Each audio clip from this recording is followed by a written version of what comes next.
Good evening, ladies and gents, and welcome to another Live and Leash News show. I'm delighted to be joined firstly by one of my trusty co-hosts, Hannah Cal, all the way from Rathdowney. Hannah, how are you this evening?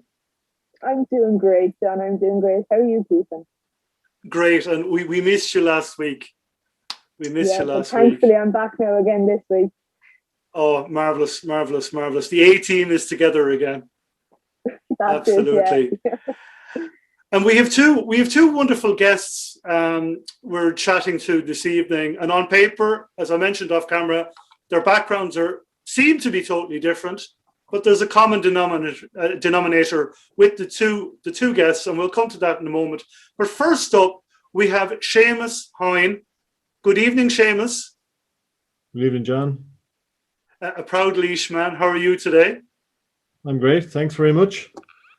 Great. And our second guest is Nina Kati. Hi, Nina.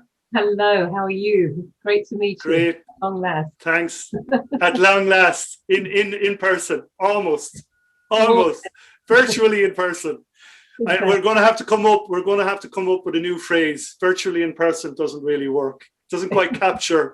It doesn't quite capture Zoom, does it, Nina? No, it doesn't. Not. Well, the energy is there. The intent is there, isn't it? The energy is there. Once you have energy and passion, you can get a lot. You can get a lot done, even virtually. But we'll actually, yeah, exactly. But Nina, we'll start with Seamus first. Seamus, I want to get your title right. You are now Head of Development and Public Engagement at Limerick's Institute of Technology. Yeah, well, I currently have two jobs in Limerick Institute of Technology. I was recently promoted to the role of Dean of Flexible and Work-Based Learning, but I'm still doing my job as Development Manager in Limerick Institute of Technology as well. So I spend a lot of my time working with industry and companies, communities, individuals on research and development and lifelong learning opportunities. Lifelong learning opportunities. Now, Seamus, you're the right man to talk to about this, because now blended learning and virtual learning and distance learning is the buzzword.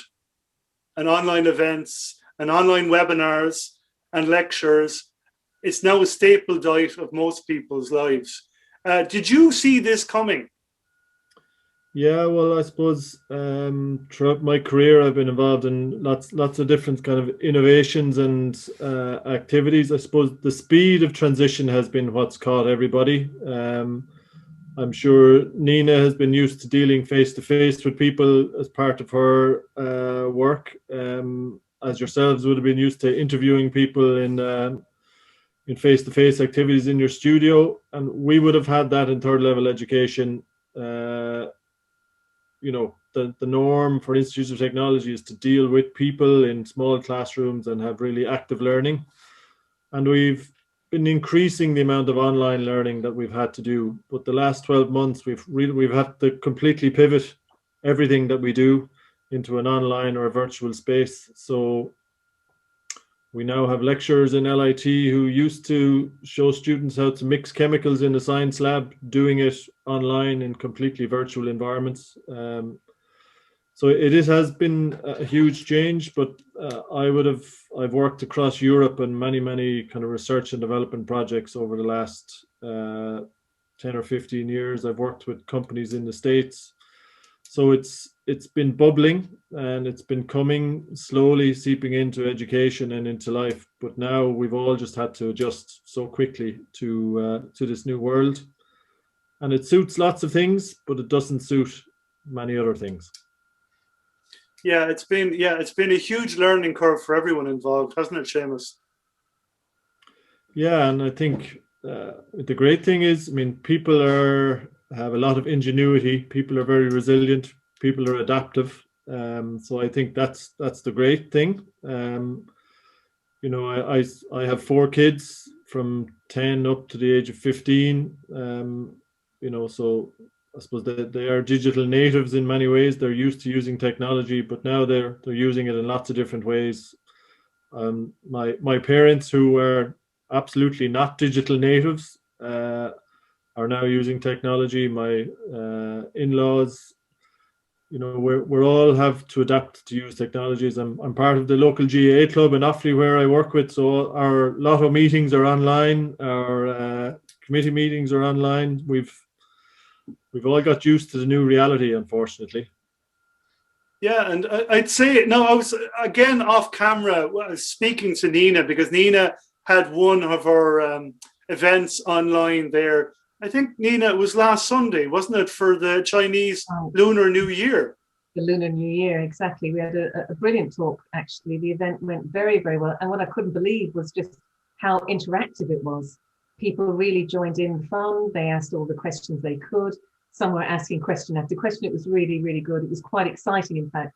And, it was kind of my first real big talk, if you like, without an audience. So it's very hard when you're the speaker and you're not gauging any reactions, because of course you can't see or hear them, but they can see and hear you. So you just have to learn how to adapt. And you're right, definitely, Seamus, it's a very different world today, isn't it? Different world. Well, I think what you mentioned, Nina, there is really interesting in that I think it's made events like that you had last week available to people who might not otherwise have connected with your event, and likewise I find that I do a lot of guest speaking at different events in the context of sustainable energy for communities and different people. So on Monday night I was speaking to a group in Loophead. So in the normal world they would have invited me. I would have had a 2.5-hour drive to Loophead, would have finished there at 10:30 and would have got home at 1 a.m. in the morning. I had a very good interaction with them through Zoom for 2 hours. It wasn't as ideal as you said. I didn't have the reaction and the body language to read, but they definitely had a good experience, and I had a great engagement with them. And that might not have happened because I mightn't have been available in the normal course of a day. Yeah, you're so right on that. That's so true. All that commuting was such a waste, wasn't it? We could have all been on Zoom so much sooner. Absolutely. But Nina, a broadband connection, and then we'll be fine. Yeah, once you have broadband, and don't mention broadband to Hannah. Hannah, living in Rathdowney, it's an issue. It's an issue there. But Hannah and Seamus and Nina, because Nina, you had an event there online through Eventbrite last Sunday. And it's funny, I actually went on an Eventbrite webinar today, and they had just incredible stats there. Last year, 2020, they had 75 million people attend over 1 million online events. That was just with Eventbrite. Amazing, isn't it? Yeah. Isn't that staggering? Well, interesting. I was just reading an article there, I think it was last night, about the take-up with, programs platforms like Zoom.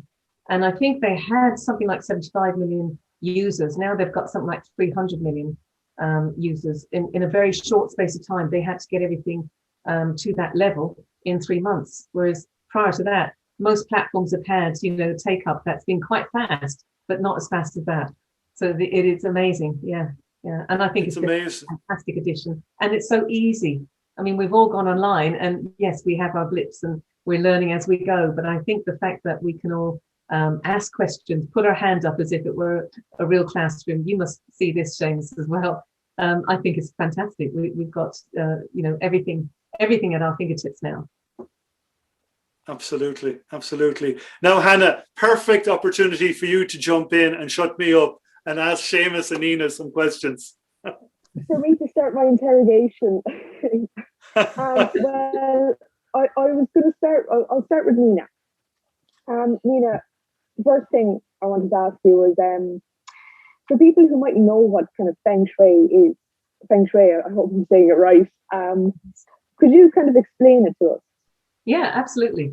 So Feng Shui, and I actually, just to mention this, I practice authentic Feng Shui, which is different to the westernized or the internet version of the sort of hocus pocus stuff that you read about in books. It's not actually It's a little bit of that, yes. I suppose that's diluted version of it.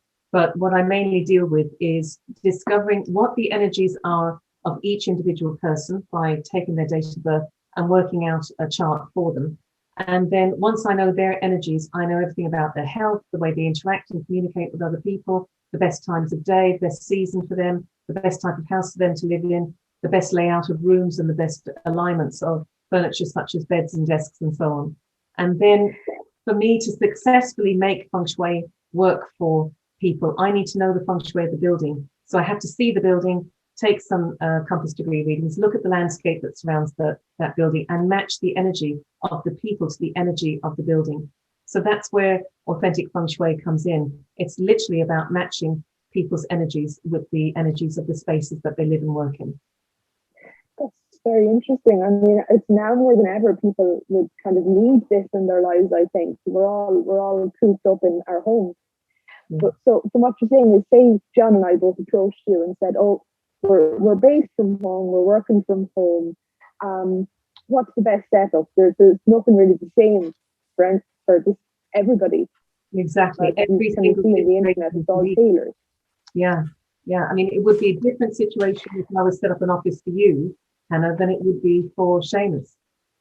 Because your dates of birth might be different, and even if you were born the same year, because one is male and one is female, it might be a different chart and therefore a different setup as well. So every situation is unique. And of course, now we're spending 98% of our time indoors, where it was 80% before. And now look how many people are working from home in that number as well. And plus they're having to share their spaces, whether they're working with other people or they're having to deal with children who are also studying from home. It's a very difficult situation because nobody planned their homes knowing that this was coming down the line. So obviously, as you said, Seamus, it is all about adaptability, and it is all about ensuring that our spaces are flexible and adaptable for us as well. How would you know, say my office, I'm doing my online classes there, I'm in there most of the day. How would I know if it's not optimal or beneficial? Well, you lose your focus and your concentration very quickly. And what I do with people as well is, it's not just, like I say to people, it's fix your home, you fix your life, because everything has a knock-on impact. And if you sort out exactly which way you should be facing and which way the desk should be aligned, and you ensure that everything is set up correctly in the space, you've also got to do it with the human being themselves, because for a lot of people, sometimes, I could take, if you had a twin, for instance, who was living a different lifestyle to you, eating different food, living in a different house, I'd immediately say, you're two completely different people now, even though you were born the same, or similar. I should never say same, because we're never 100% the same. But, I would have to definitely treat you differently and look at the solutions that I'm going to provide for you very differently. Because one person might be slightly sick and their immune system is lower, and the other person, perhaps they're a bit more sort of scatty and a little bit less likely to concentrate and focus. So I would have to work out the best sort of scheme of things really for them. So in other words, I'd be trying to fix one person's concentration and focus and their memory. And the other person, I would be dealing more with the fact that they will flag very, very quickly, and they might not cope so well with the long hours. And there's no doubt, sitting in front of a computer all day long is tiring. I mean, people are saying that they can't really manage Zoom for very long periods of time. So again, that can be an issue. But I don't mind. I just don't notice how long I'm doing something. But I forget that I'm actually doing things that probably help me sustain a longer battery life than other people. And so that sometimes they have to say to me, you have to stop there, we have to have a break, or, we're too tired to keep going. So you do see it, you see the evidence through that. Yeah. And can I jump in here, Hannah, just for a second? Can I just jump in? Of course, because you can, yeah. I'll tell you why. I mentioned to Nina off camera there that I listened to an interview she gave with Sunshine Radio, a really good one. I'll put the link up to it after the show. But Nina, you said in the interview, we're too busy buying too much stuff. And you, in the interview, you underline how important it is to live within your means. So does that mean like our houses have too much stuff? We're tripping over everything. We don't have clean spaces where the energy flows. and for optimal happiness and productivity? Yes, absolutely. I really feel that what's happened now is there's been this kind of overkill where we, for many generations, perhaps struggled, and we inherited our heirlooms from generations before, and now we can go out, we can earn our own money. Women are free to do what they want now. We have a very different setup in society, so we can all go out and spend our money any way we want. The trouble is that with credit cards and all that credit that is available to us out there, it's very easy to overspend, and it's very easy to end up with stuff that we don't even want or need. And I see an awful lot of mistake bargains and buys out there, where people have bought something brand new, realize their mistake, and they want to sell it again. And they're losing a third of the value of the item that they paid for. So there's a lot to be said for what people are buying and introducing into their homes for many reasons. It's not just that we're cluttering up the world with unwanted goods, because all of these goods are being passed on after a relatively short period of use, because trends come about and then we fall madly in love with the next fashion and so on. But on top of that, an awful lot of what we're bringing into our homes is actually toxic.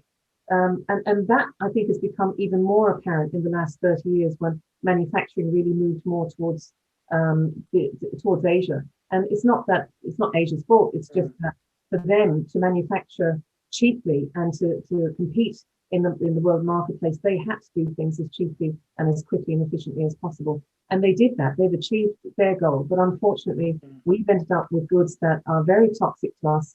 They're off-gassing, and those chemicals that are being released into the indoor environment are actually killing us. There's an awful lot of cases of lung cancer. They're tracing dementia back to the same sort of toxic overload from the indoor environment. And that's what I think we need to stop at this stage and ask ourselves, what are we really doing? I mean, do we want all this baggage and all this stuff? Here we are carrying all our dysfunctions around with us like big, heavy suitcases. And then on top of that, we're also dragging all our goods and our chattels with us as well. And I just have to say, there are certain things that we could gather around us that are beautiful memories of our travels around the world. Look at us now. We can't even go traveling. There's wonderful artists and craftspeople out there and tradespeople making the most beautiful pieces. And I think that if we just look and see what can we do, what can we put into our spaces that really give us a boost and help us to live much more positive lives with, things that are made with love and passion and by hand. And I think also introducing art and culture and books and, all the things that we're kind of all getting rid of. We're saying, oh no, we want empty spaces. And empty is nice. And for some people, sometimes they just need a space. They don't want too much in it because they want to think. But for others, they actually are boxed into that space like we are now during lockdown. And they need some kind of stimulus and they need some kind of creative thinking. And I think that, it's all about education as well, isn't it? It's about learning, which is exactly what James is all about. It's literally all about knowing more than what we think we know. Yeah. Thanks, Nina. And sorry, Hannah, to cut in like that. We're having a chat here more than anything. We're having a chat. I want to ask Nina actually, and don't worry, Seamus, I won't be forgetful about you either. Don't worry.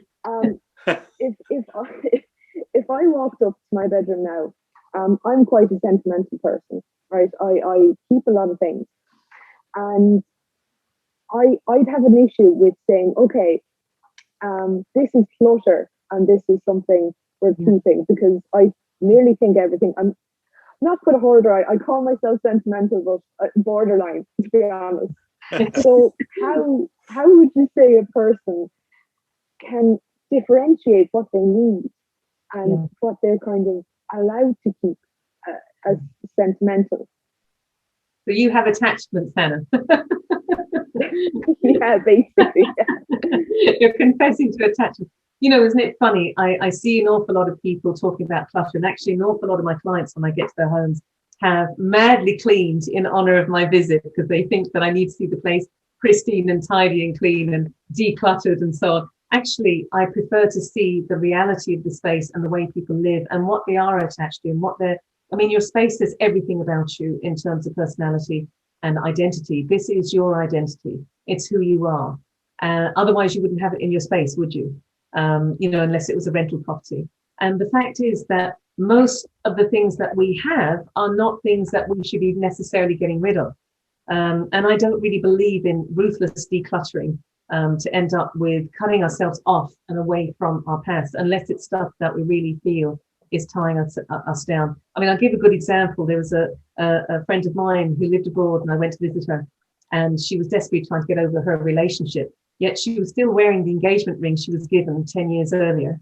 And she was still, paying homage to this wonderful guy that she was madly in love with. And you could see that quite clearly through the photo of her and him together on her mantel shelf. And yet she was saying, I want to get away from my past and I want to meet somebody new. I mean, these are the things that always make me giggle. You have to decide what is it you really want to get rid of that does belong in the past, and what do you want to keep because you want to honor a great memory of a wonderful holiday, for instance, or your childhood, and have that still. It doesn't matter if it's in your attic, it's out of sight and perhaps out of mind, but it's there for memory's sake and for keepsake, and to pass on to the next generation.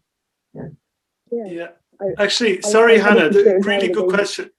Yeah. Go ahead. Sorry, I'm jumping in again because Seamus, if I were to visit your home in Offaly now, what possessions would you have that reminded you of your Laois childhood and going to, for example, St. Fergal's in Rathdowney? Or is there anything there? Yeah, that's a good question. It certainly is. There's a whole box of photographs and medals. I used to do, well, I still do a lot of athletics, but I did a lot of athletics running. So my mother being the person with attachment issues, if that's what we're calling it, or a hoarder, had boxes of photographs and all my athletics medals, kind of Laois and Leinster and All Ireland medals. So they're sitting in a box, or actually up in the attic. My kids have taken over our house, so all the things that I would like to have around are now moved up to the attic because they've taken over with their. So the memories and the stuff around is from the family now. Yes. There's no Laois flags hanging up anywhere on John, though. Oh, I don't know about that, Seamus. God, sorry, Hannah. No. Yeah, that's pretty much what I was going to ask Nina. I mean, she answered everything I wanted to know, really, and brilliantly. Yeah, I'll actually, one more thing. If I could just ask, what would you say the main benefits of Feng Shui and organizing your space would be? You're talking much more about your workspace, your study space in the home. Well, even your home, kind of. Yeah.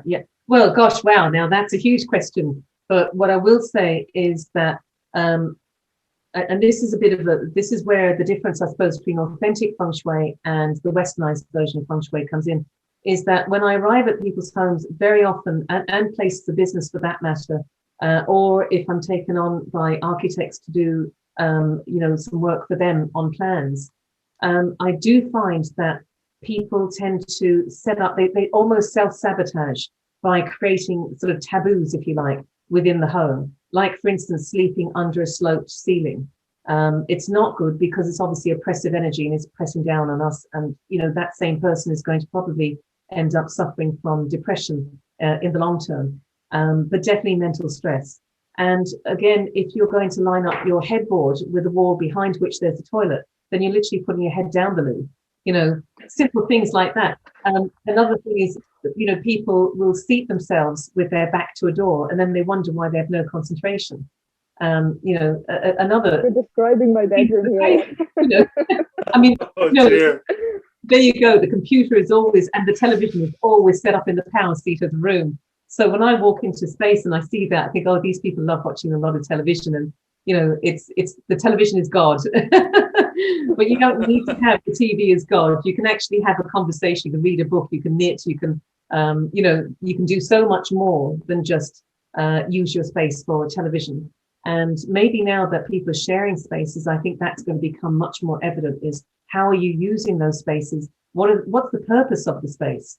How is it meant to perform, and how should it function? And the fact is that buying furniture even should be really scrutinized carefully, because at the end of the day, furniture should even be flexible and adaptable to suit the smaller spaces that we live in, because space is at a premium. And I think that flow from the front door right the way through to the back door should be almost like the blood flowing through the body. You know, the roof is the skull, the eyes are the windows, the mouths of the door to the home, and energy to flood in. So I think it's really important that we look at the house literally as our outer skin, as our the shell of our bodies. Because if you see it that way, you wouldn't treat it the way you do. You would treat it quite differently. So each room has a different function as regards the organs of the body. Even the central vertebrae, where we store all our energy straight down the back through the spine. All of that is, again, it's repeated in the home. So I often see corridors, very, very long, thin corridors, running straight down the spine of the house, and that's not a good thing. You know, we funnel chi too quickly with spiral staircases. And then we do silly things. We sleep with pictures over our heads at night, so our brain will spend our whole night waking us up to say it's about to come off the wall and hit you on the head. It's kind of logic. I can reorganize my whole room, just go it all out. Yeah, I mean, you know, I could see from, you know, your background here on Zoom that you have some sloped ceilings in the room. So you're going to have to look at how can I best set this up in such a way that I don't create yet another taboo. I don't line up the foot of the bed, for instance, with an exit door and put myself in a coffin position. You know, they're the sort of things that culturally and instinctively we know all about. We understand about their existence, but it's that we've lost touch with nature and our own sense, our correct sense of intuition. Because a lot of people say, oh, but I thought this space was intuitively good. But as soon as I walk in, I can see the mistakes. And it's that we are so full of toxins and so full of chemicals now, and our immune systems are so much lower from stress and anxiety. I mean, they're the greatest disorders of the last century. So here we are, perhaps suffering a bit more from obesity as well, as I said in that interview. I don't know if it was the same interview, John, that you listened to on Sunshine, but I was saying that we're eating too much. We're not just cluttering our homes with too much, but we're actually eating too much. And we're eating all the wrong things as well. So if you do that, then how can you make the right decisions and think straight and perform at your best? Not possible. Yeah, and actually, just on that, Seamus, with your engineering background and especially with your decades-long involvement with the Tipperary Energy Centre and the fact that houses and apartments in Ireland are being made smaller now, is there a way that your industry can basically maximize the energy flows in houses, or is that too left field for your sector? Does that come into it at all? Generally, it doesn't. I think what I would have said over the you know, certainly in the last 5 to 10 years, the focus on energy efficiency and resource efficiency, some of the things that Nina was touching on in one of her earlier answers, is a relative thing, and it is connected in that a lot of people that I would talk to in terms of maybe upgrading their home or designing an energy efficient home, you know, they would come to us and say, we want to build a 40,000 square foot house or a 30,000 square foot house, and we're kind of going, you know, maybe let's reduce it down a little bit. And then they go, well, we won't put in insulation then because it's too expensive. And well, you could get rid of 4 bedrooms there possibly, and 2 hallways and 7 bathrooms. So it's that thinking about the home in terms of sufficiency. And I think that's a word is certainly coming into my world in terms of, instead of talking efficiency, we want to be efficient, but also let's think about being sufficient, have enough to have enough, not having more just to have more. So that certainly is connected to some of the things that Nina was speaking about. But I do also then think that architects and engineering profession are now thinking more about the use of space. We've gone from the bungalow bliss approach of the 70s into a more thoughtful kind of design of buildings, of homes. So there is a crossover. Engineers like me we're 1 and 0 people, black, white, typically, get the job done. But I think, more and more people are thinking about things, but then we do have the experiences where we go into homes to look at retrofit, and there's 5 televisions, 1 in every room, and all of these issues that that it's not a fault of the people living in the home. It's just has become the norm, because it's easy to do and they're cheap to install. They're cheap to install, but maybe we're coming to a stage, obviously, with the climate crisis and just the energy crisis in general, and how we have to reduce our carbon emissions.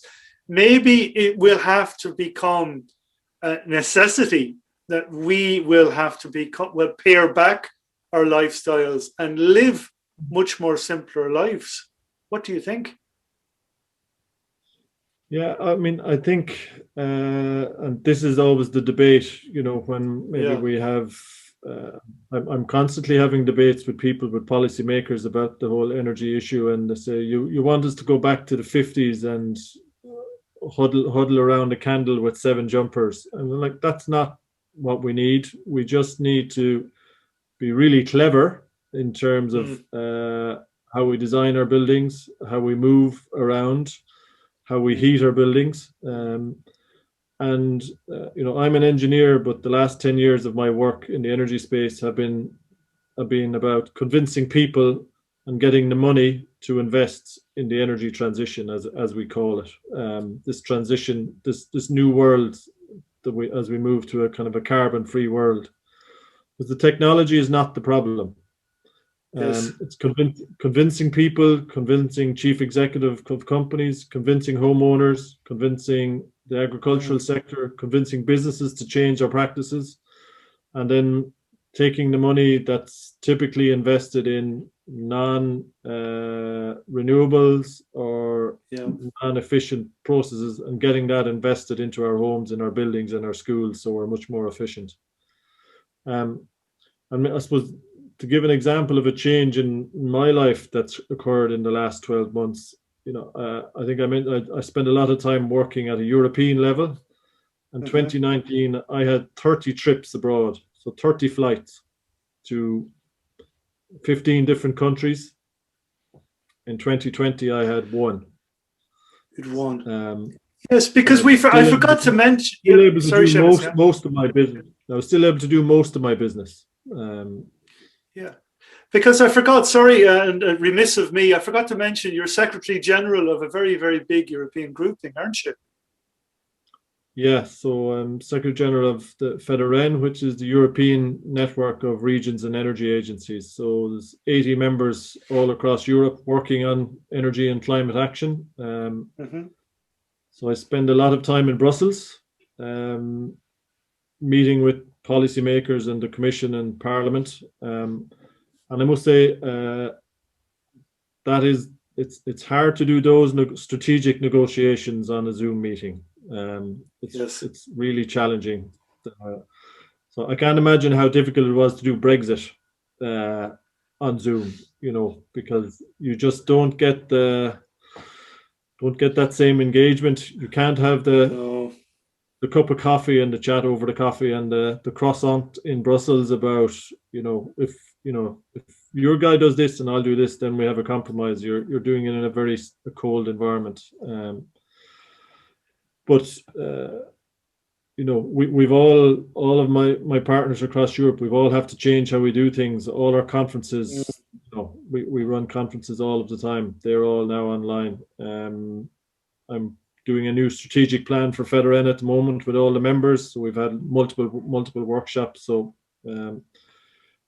we just have to make it work. The work is still there that has to be done. So and let's say you woke up in the morning, I snapped my fingers, and you had basically the run of the show in Europe, and you had an unlimited budget, I mean, what things would you want to change overnight? Things that you see as basically being stupid, that are not sustainable and need to stop, and you had the power and the budget to say, right, we're stopping that now. Is there anything that really springs to mind? Yeah, well, I mean, there's a couple of critical things from my perspective. The first is our transport systems. We've designed them to fail in many instances, not all across Europe, but in many countries. We've built them around the car rather than around the person. And there are lots more efficient ways of moving people and goods around than without using the combustion engine.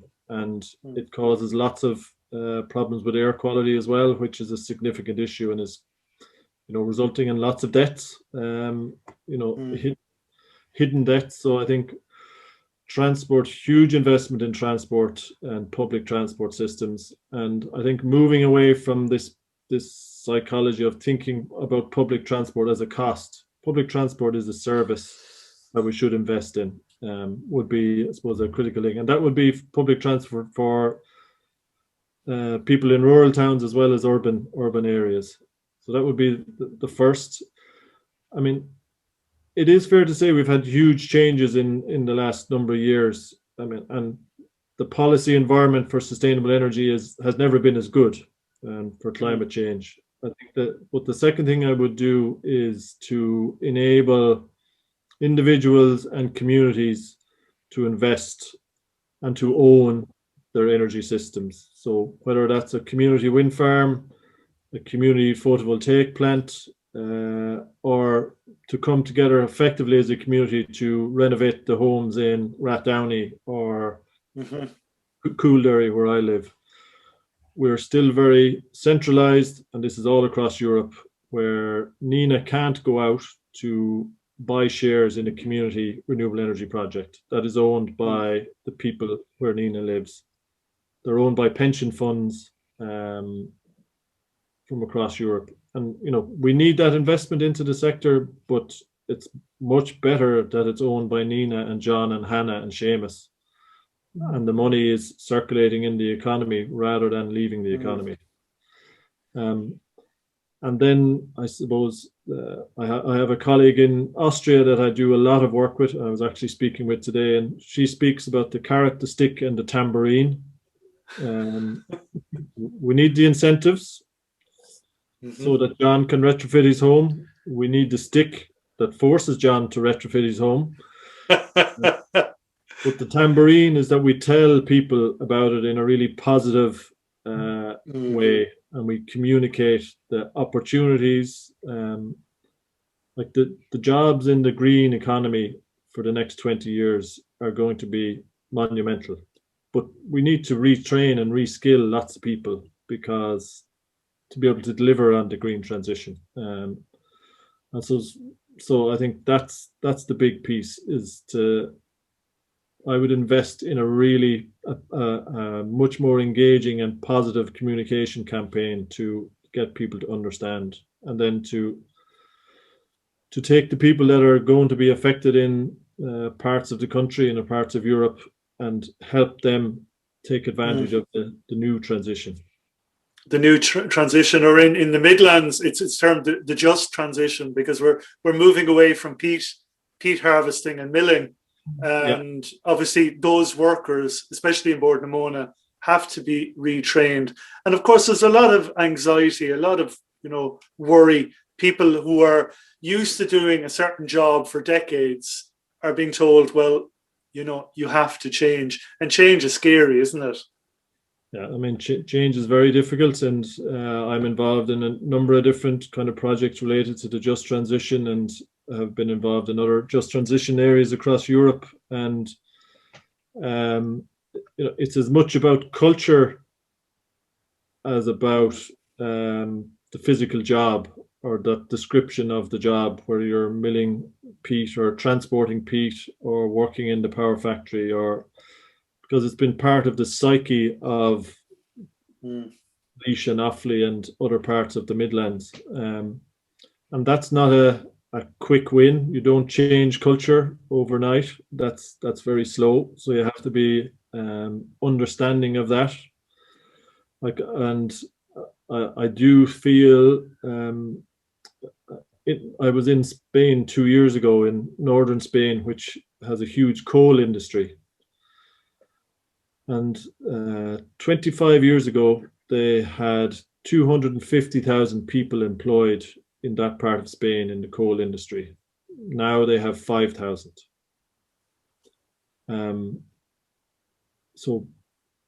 But they have actually transformed the economy to the digital economy and the smart economy, invested hugely in that transformation. And that's what we need to do in the Midlands also, as part of that. But not just invest in retraining courses and new technology, but also I think work at a community level with addressing the cultural aspects and the transforming the thinking of the young people, that the future will be different, but it will be just as good or better. Yeah, and that future could be, working in the local community as opposed to commuting 3.5 hours a day up and down to whatever city. Absolutely. I mean, the great thing is now that we can invest in rural enterprise centres where people can work literally from the village or the town where they live or have been born and live. They can do kind of achieve a work-life balance where they're working from there 3 days a week and then working in Dublin or Limerick. There's new jobs now in retrofitting homes, in the digital economy, in lots of different areas that simply weren't there 20 years ago. You either became a craft worker, you're involved in the agricultural sector or in the sport and bonus sector, or else you left. Now we have much more diverse opportunities for people. Of course, but Seamus, that's dependent on broadband, the availability of broadband. And this is where I have to bring Hannah in again. I mean, Rathdowney, by no stretch of the imagination, is a small town. And yet the broadband, Hannah, I'll leave it to you. It's an ongoing issue. You're lucky to be able to see and hear me right now, to be honest. We can. There's 6 of us in the house here, working from home. Like, I'm in college. I'm the eldest of 4 who are all in school. 1 in leaving cert. It's a nightmare. It's an absolute nightmare, and you can imagine the stress as well of the same mum at her desk trying to finish her work, and my brother in business studies, and I'm upstairs in a journalism lecture, and the Wi-Fi cuts out. Like, if the Wi-Fi will cut out, you'll hear, or it'll start to buffer, and you'll just hear a roar from every corner of the house. Just a scream like, turn it on and off. It's a nightmare, honestly, and it's always right when a lecturer will ask you a question that you just freeze or it throws you out. It's terrible. So it's terrible, and we're trying to see if there's anything we can do, but it's just the area as well. So it's quite unfortunate. Yeah, no, I mean, it's a huge issue, and for rural Ireland, it's I live in Coolderry, the similar situation. Now, Coolderry is much more rural than Rathdowney, but similar situation, and it's an added cost. Like, I live in a beautiful part of the world. I have during lockdown, it's been fantastic. We have a forest walk outside here. So, but we paid a price for that beauty and that living in the countryside by, having to pay more to get Wi-Fi access, because broadband isn't here yet. There is the National Broadband Plan. It's been hugely delayed. Yep. It's hugely frustrating. And there are, I'm aware of community enterprise projects that have been significantly delayed because they were dependent on clients being able to move in and providing a high-speed network access. So it's an issue. It's an issue, and I don't want to be unfair on successive governments, but I mean, I would term the last decade as a lost decade in terms of rolling out the broadband across rural Ireland. It should have been finished and well finished by now. Yeah, absolutely. I think. Sorry, Hannah, go ahead. Go on, Seamus. Sorry. Yeah, no, I mean, when I travel across Europe to parts of Europe that are equivalent to the Rathdownys of Estonia, you know, they have 1 gigabyte broadband 5 years ago. Yeah. That's the difference. That's what I was going to say as well. But Nina, is there anything you can do? For example, like we'll take Hannah's example there. 6 people in the house, for them in full-time education, and everyone's climbing the walls. I mean, is there any way to de-stress, declutter, kind of have their own spaces? Is there anything you can suggest to kind of dial down the stress? Because there are hundreds of thousands of families going through this, working from home and homeschooling now. Yeah. No, there's so much you can do. I suppose one thing I would describe, and you've I'm sure all seen this, is the more chaos that's in the head, the more chaos there is around you. So we literally repeat what's going on up here around us in our environment. So the first thing, I suppose, is to declutter the mind. And I think people are not very good at doing, getting the stuff that's in here out of it and on paper. And I think if you can do that and just make lists of all the things that you need to do, and that sounds ridiculous because lists sometimes take over and seem to, take charge of our lives, don't they? We seem to be living our lives by lists. But at least you've got something that you can just say, well, I'm going to do that within that time frame. This is how I'm going to do it.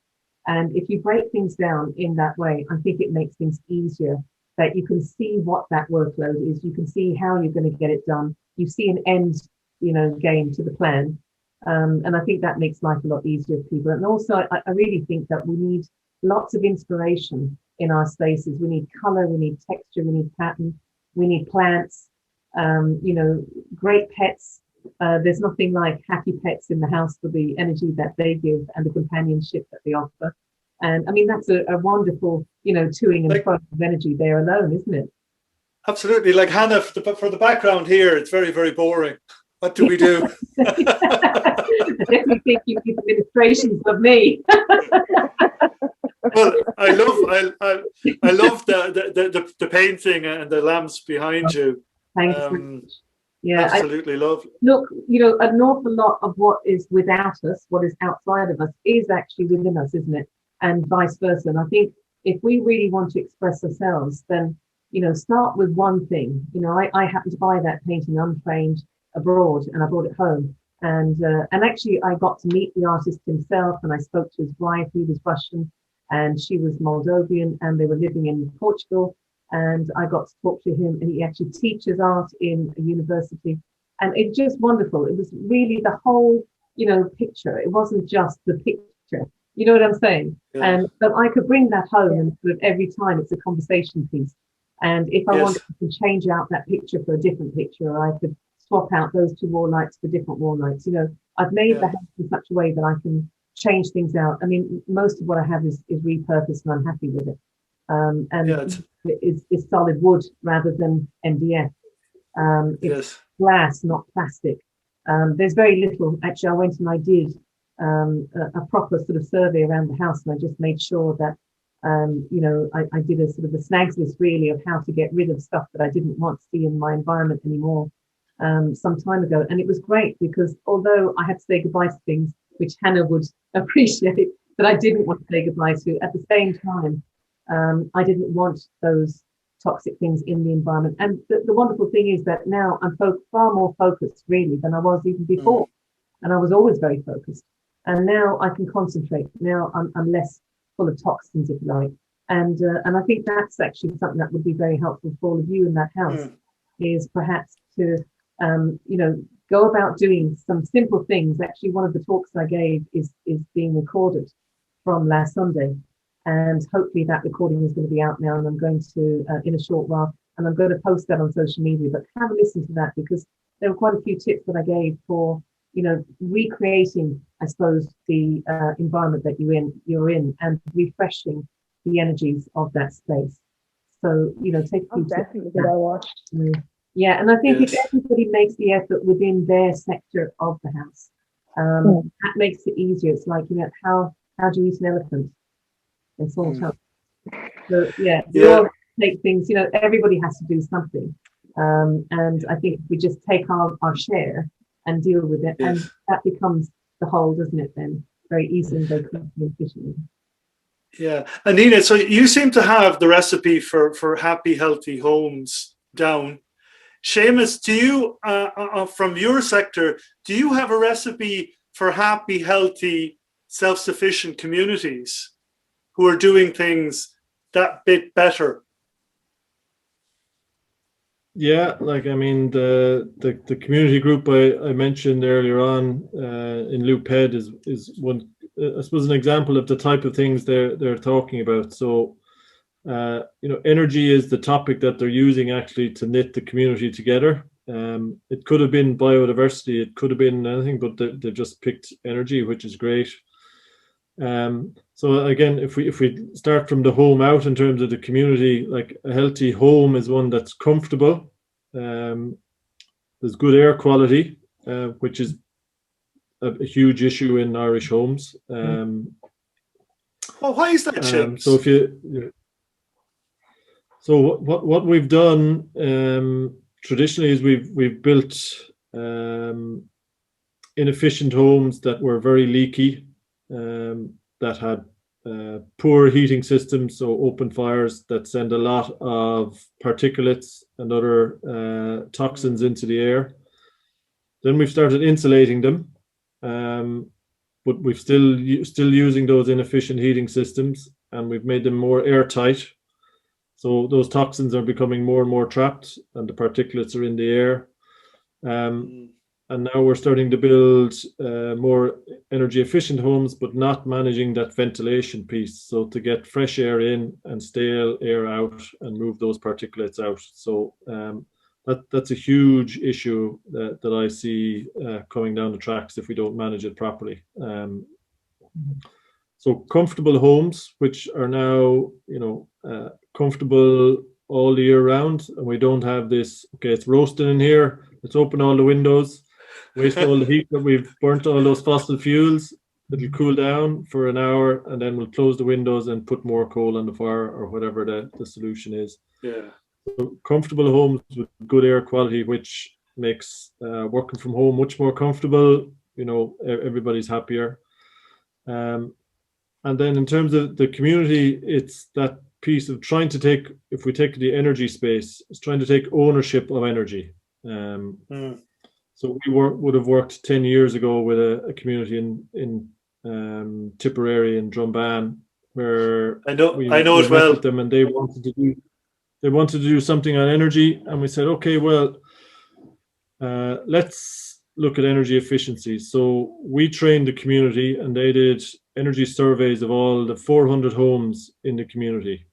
So it was very simple: a knock on the door, a cup of tea, 10 questions about, was their home comfortable, what are their energy problems, what would they like to get done. And emerging out of that, 50 homes came together, and they collectively did an energy upgrade. Then they formed a company, Energy Communities Tipperary, and now they are working with communities all around Tipperary and other counties to support those communities to upgrade their homes. So they're creating jobs in the community, because the people that are doing the work are the local contractors. So people are reducing their energy bills. So typically that money is being spent in the local community. And generally it's the Mehel, the coming together perspective, which it's just that unmeasurable feel-good factor that is inherent in Irish people. We like to do stuff together, and we just haven't done it in the energy space. We've done it in the GAA space. We've done it in lots of other community space. The energy and climate agenda is now something that we can do stuff together. Yeah, so that community-led model, Seamus, can be replicated right across the country, can't it? I mean, absolutely. I mean, Irish people love to do stuff together. It's part of our nature. It's part of the culture. Yeah. And you can see it now coming more into the climate agenda. That the tidy towns, for example, now they have climate and biodiversity as part of what they do. It's not just about the flowers and the weeding and the painting of our towns and our villages and communities. Now they're looking at biodiversity, so community biodiversity gardens, nature trails. They're looking at climate and energy efficiency in community facilities. We see it in our schools. We have, places like the Eco Village in Cloughjordan, which, essentially is very much focused on all things sustainable. All their energy comes from renewable energy. They have low energy buildings. You walk through the village. They've planted tens of thousands of fruit trees, so you can have an apple as you're walking through the village. So these, which seems like the simplest thing in the world, but you can't do it in Rathdowney, or you can't do it where you live, Nina. I can do it in my back garden because I have apple trees, but why don't we have that facility in lots of towns and villages? Absolutely. So Hannah, you've a job to do in Rathdowney, like I have a job to do in Portlaoise. Absolutely, yeah. So I actually asked just the both of you this question. Are you familiar with there's the trend at the minute, particularly amongst teenagers and stuff, of LED strip lighting in a bedroom? Have you seen this trend anywhere? Because I mean, my siblings. My daughter has it in her bedroom, unfortunately. Yeah, I think I'm the only one in my house now that doesn't, and all my friends have it. But is it really bad for the environment to have that running all the time? Like, say a big bedroom, your whole room just red light like a disco. Does it make an impact at all on our energy? No, the LED lighting use a very, very small amount of energy compared to your traditional lighting facilities and bulbs. But the issue is the quality of the light and the amount of light, and the flashing light. And I think Nina would probably be able to speak to that more than me. I think the brain because those flickers that are going on in the light. I mean, fluorescents were known for that, weren't they? And actually, with those two lights behind me there, I had to buy different bulbs. I was just saying that to John previously, that they were flickering like crazy because they're LED lights. So I had to change them back to the old-fashioned type light, which was not what I wanted. But what can you do? Because a camera will pick up something differently to the human eye. And it's amazing what it can tell us. But it does worry me that if that's the case, then a lot of the lights that we're installing today maybe also still have that flicker that the brain picks up on that we don't. Yeah. Yeah. So maybe we're just because of the lighting, we're being overstimulated all the time.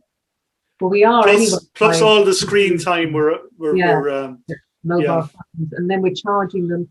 All the electromagnetic stress that we have within our homes. I mean, there's another issue. And here we are inventing, the electric car. And what's that going to do to our electrical system, and for that matter, to the planet's electrical system? We have to sort of think that everything has a knock-on effect, and it is hard. It's very hard to win, isn't it? And to get the right, I suppose, set of ingredients together to make everybody happy and everything work properly and keep our health, the primary focus. It's very difficult, and it's expensive. Yeah, but it's a job that we have to do, given where we are climate-wise and environment. We've gone so far now, haven't we? And I think the big issue is how do we get, it's like the retrofitting issue, as James would say, very difficult indeed to implement it. It's so disruptive, and then on top of that, you've got the cost of it. And sometimes it's almost easier, isn't it, start from scratch.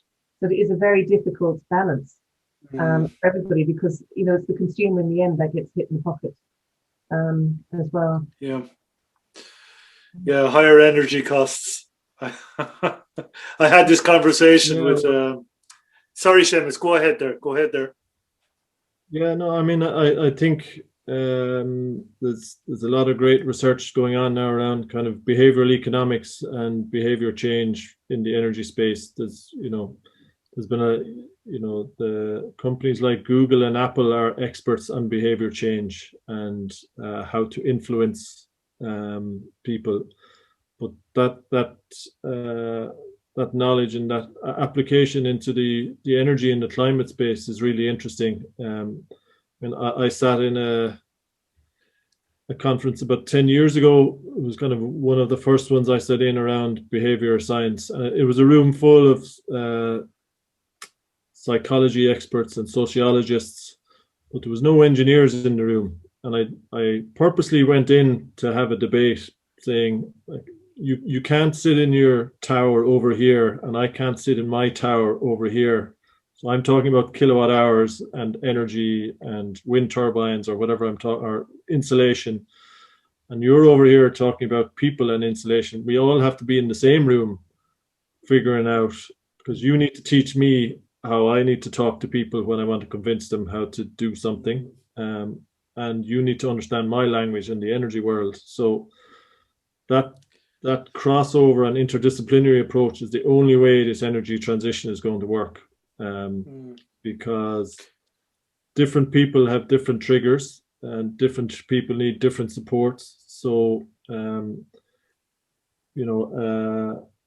young married couple who have 2 children or 1 child and are expecting their next child, or have just got married, they have different drivers and different perspectives than somebody who has their 2 kids have finished college and are now out working. They have different perspectives, different life experiences, and to go and retrofit their home for those 2 people, you need a different message and a different prospect, a different product. They need a different product. And I suppose 10 years ago, I would have been giving the same message to both of them. You need to put insulation in here, you need to do air tightness there, and you need to put in a heat pump. Yeah. Now I don't mention any of that stuff until the 3rd or 4th meeting. We speak about comfort, and for the younger couple, it's about future-proofing their home, making sure it's suitable for their growing family needs. For the 55-year-old couple, it's about making sure that they're comfortable, that their energy costs will be reduced going into the future, and that if they're going, now that the kids have moved out, maybe they want to do some other renovations to their home. Why don't you do that with the energy renovation? So, I think we just need to get a lot smarter and a lot cleverer, and put a bit more thinking in how we convince people to change behavior rather than forcing it. Yeah, the carrot and the stick and the mandolin. Was it the mandolin as well? Well, the tambourine. The tambourine, sorry, not the mandolin. I use the boweron now. I'd say it's the carrot, the stick, and the boweron. I've made an Irish version of it. Brilliant. There is a big buy-in, isn't there, to the general public all round. No matter who you speak to, there is that big buy-in into doing things that will help the planet and that will, make sure that everybody's taken care of. So, and that future generations will have something to appreciate. So I think there is a big buy-in, isn't there? I think it's just a question of how. Yeah. Yeah. Which at least that's a massive hurdle to overcome, isn't it? It's getting everybody on board. Yeah, you have to sell the message.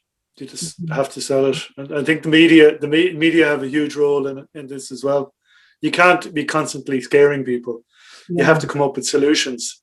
Yeah. And speaking of solutions, Nina and Seamus, it's a big issue. We have like hundreds of thousands of unoccupied homes in the country. I mean, if we had compulsory purchase orders in the morning for all of them, Seamus and Nina, I have you as our dream team there, our dream house team. What between the two of you, what would you do after you CPO'd all those houses? Oh, we'd throw a party, big one. Actually, wouldn't it be fun? I mean, that would be really brilliant. I think, changing things to the way, maybe, I'm assuming, Seamus, I'm right when I say this, that the way we see things would be very, very different. I think it would be amazing, actually. Yeah, I'd love to see that. Because, I mean, as it is, Feng Shui, for instance, has, not that I want to rabbit on about that either, but Feng Shui really has become very mainstream. And all the young couples, I mean, I did an awful lot of those design shows for a number of years. And, I'd sometimes be an hour afterwards, after the show, dealing with the queue of people who were queuing up with their plans to have the plans checked to make sure that they had peace of mind, that everything was going to flow properly, that the energy was good, that, they had plenty more sunshine and more fresh air coming in, and all of the things that, are all biophilic and Feng Shui based. And it's interesting to see just how young those people were.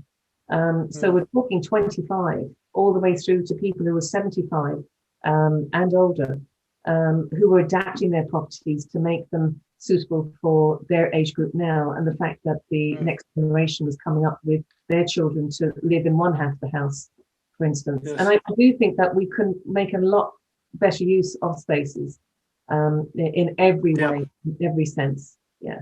And Seamus, I'm sure you would be excited by that, wouldn't you? Yeah, probably the first thing I'd probably do is move half of them because they're all in the wrong place. But we built homes where they shouldn't be. But anyway, well, that's a different debate. But that's our planning system. Hasn't been working for decades, unfortunately, for Seamus. Even with the best magic wand in the world, I don't think you'd be able to undo all the damage wrought by our planning system. But so it's in the morning, CPO all those houses. What would you do? Would you tear them down, put in heat? The ground pumps. The heat pumps. Yeah. Well, I mean, those ones the ones that were built in 2008 that have been unoccupied since are probably the easiest thing to do. There is to knock those down and recycle and reuse and repurpose the materials in the economy. But generally the approach, like the Energy Agency has set up this a service now called Super Homes, where somebody comes to us saying we want to do a retrofit of your home, or we'll do a retrofit plan for a scheme of buildings. So like it's very simple. It's energy efficiency first, so it's insulation, then it's air tightness, then it's ventilation, and then it's a heat pump. Reduce the energy demand as much as we can, make sure there's really good air quality, and then what heating system do we need that's as low carbon as possible for the future. I mean, that's the model. It's very simple. If the challenge is that every house is different in Ireland. Yeah. We see lots of models from across Europe where they're able to go in and do 50 homes, detached or semi-detached or terraced, in the Netherlands or Germany, but they're all exactly the same. Yeah. And they don't have the culture of adding on 4 different extensions out the back garden, which we've done with 3 different roof types, and so it's bespoke, and every home is different and everybody's different. So that is the challenge for the contractors trying to price the work and trying to get efficiencies. Of course, yeah. But hopefully, come back. Touch wood, we'll all be around in 2050. A lot of that will be done, but it'll have to be done, won't it, Seamus? The clock is ticking. Listen, it has to be done. The numbers show that COVID has resulted in about a 7 or 8% reduction in carbon emissions in 2020. But the interesting thing will be how quickly will we go back to what it was like before. by the end of this year or early next year, in terms of commuting up and down to Dublin, going to all those meetings that I was previously going to, Yes. I think, but listen, the science is very clear. The numbers are stark. We have to change. It's not a case of if and when, and everybody has to change. It's not just an Irish problem. It's China has set its goal now to be carbon neutral by 2050. India is transforming its coal-based energy system to renewables. We now have Biden kind of investing billions in sustainable energy in the States. So, we need to do it for people. We need to do it for the planet. But if Ireland Inc. doesn't do it, industry won't come here, because they want to have clean energy, clean water, clean air. Yeah. They want to be able to sell their products and services, saying our products are produced using as low carbon as possible. And that's the reality of industry. That's because I'm asking for it. I want low carbon products, organic products. Yeah. So society is changing. Yeah.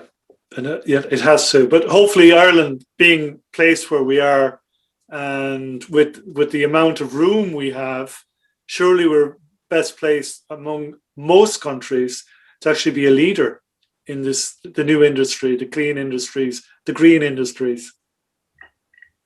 Yeah, and in some areas we already are. We have one of the highest penetrations of wind energy in the world. At some points we have over 40% of all our electricity is coming from wind on the grid.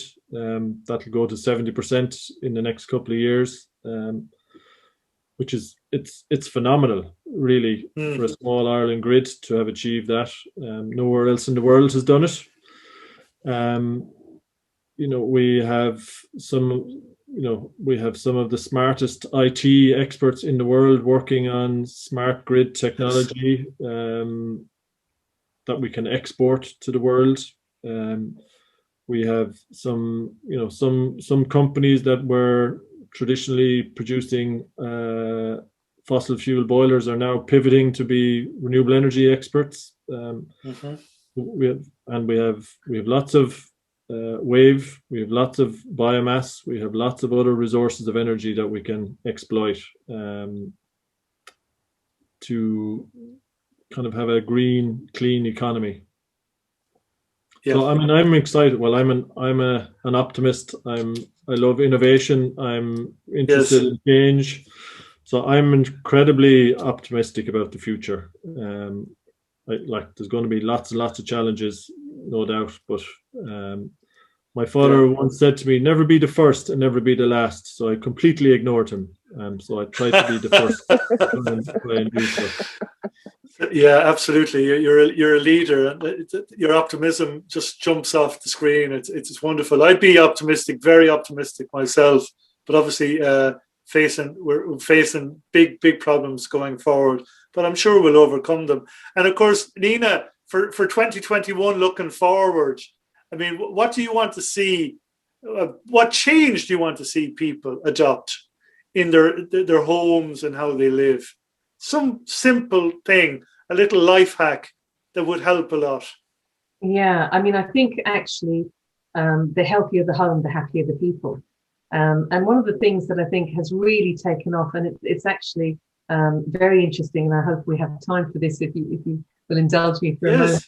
But there are cycles of time that happen, and for the 20-year period that we're in at the moment, which is known as Period 8, and it runs from 2004 to 2024. During that period, it relates entirely, because number 8 relates entirely to the stomach and to women and to the mother of the home.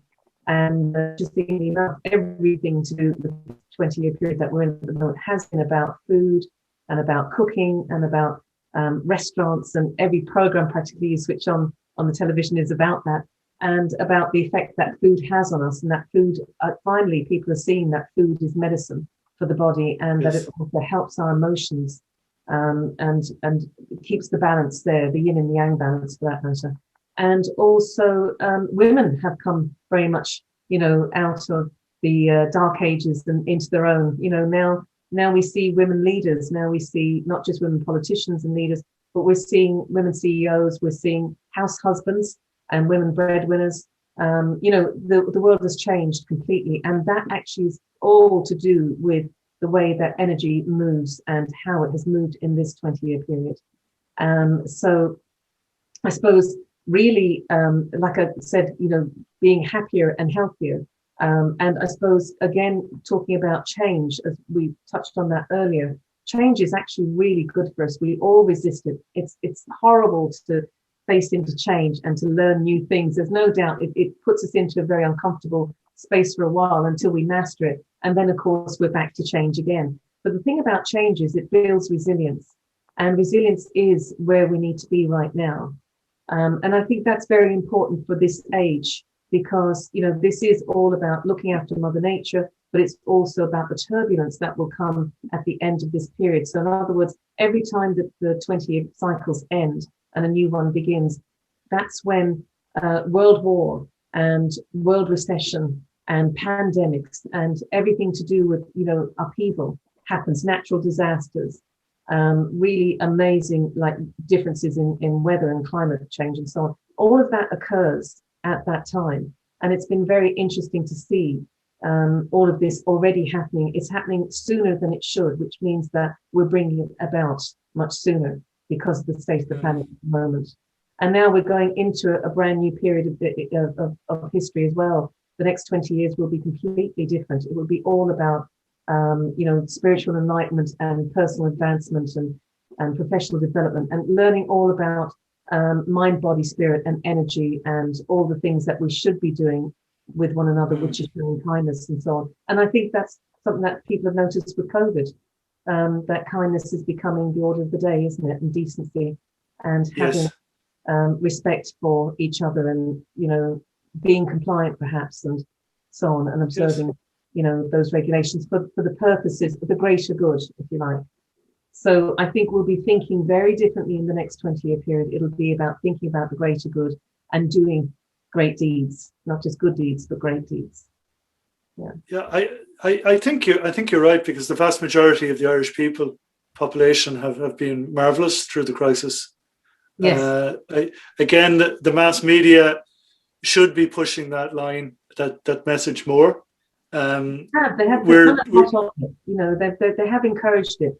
I do give them credit there, but yes, you're right. I think to take it, further, because after we're going to deserve a very good holiday and a very big pat on the back after all of this, aren't we? We're going to have one hell of a party, Nina. Yeah, all is well as Exactly. So, I mean, that's a wonderful thought. Hannah, what do you think? Next 2 decades will be all good deeds and great deeds. Yeah. You'll be able to do so much in your industry, Hannah, because you have a voice just like John has had. And I think that's wonderful. They're the sort of things that will do well in the next 20-year period. Absolutely. Yeah. So well done. You want to change the world. I mean, what I think is that I have huge faith in the youth, the young generation, and their enthusiasm for change and positive activism in terms of climate action. And I see it with there's a lot of negative press about young people and young generation, but I see them in LIT. They absolutely do spend their life staring into their screens. They're really engaged in societal issues. They see the faults of the system of which we've created. They are actively campaigning for change, and they want to be able to take advantage of the new opportunities, Yeah. and they want to create a sustainable lifestyle for themselves and their families and their futures. So I think for me, and I think they've shown incredible resilience through this. You know, despite all your broadband issues, Hannah, you know, still, you know, getting through your studies, as are your brothers and sisters. Yeah. And I mean, completely agree with Nina. I think that actually resilience that they will have built in the last 18 months will actually stand to them in the future, and will actually probably be more valuable than the quadratic equation classes that they missed for their leaving cert. Exactly. Yeah. That's right. You know, I think that resilience that they've had to build will be very important. Absolutely. The young generation, we have to encourage them. Mola noige agus chuckig sheet. Praise the young, and they'll come through. Yeah. Absolutely. So that's now, Hannah, that's a very optimistic note to finish proceedings this evening. It is indeed, yeah.